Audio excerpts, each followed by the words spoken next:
আমরা আজকে সকালে এখানে আসছি আমাদের পূর্ব নির্ধারিত কর্মসূচি অনুযায়ী আমাদের ভোলা থেকে যেসব সুযোগ সুবিধা যায় তা বন্ধ করার জন্য আমরা আসছি। আমরা আসার পরে এইখানের যে টিম তারা আমাদের 10 জনকে ডেকে নিয়েছিল আলোচনা করার জন্য। তারা আমাদের দাবির সাথে একমত হয়ে তারা তাদের উপরস্থ যে কর্মকর্তা আছে তাদের সাথে যোগাযোগ করেছেন যে কিভাবে আমাদের এই সমস্যাগুলো সমাধান করা যায়। তাদের পক্ষ থেকে কোনো প্রকার রেসপন্স আসে নাই, এটার জন্য আমরা তীব্র নিন্দা জানাই।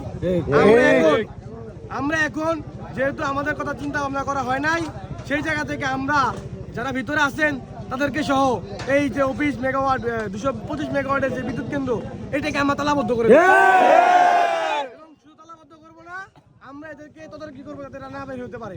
পাশাপাশি আগামীকালকে আমরা ভোলা ডিসি অফিস থেকে শুরু করে প্রত্যেকটা উপজেলার ইউনো অফিসগুলোকে আমরা অবস্থান নিব এবং সেখান থেকে আমরা অচল করে দেবো। যতক্ষণ পর্যন্ত দাবি দেওয়া না মানা হবে, আমাদের সাথে সরকার পক্ষ আলোচনা না করবে, ততক্ষণ পর্যন্ত আমাদের আন্দোলন চলমান থাকবে। সবাইকে ধন্যবাদ। সালাম মারবো, কেউ কোনো বিশৃঙ্খলা করবেন না।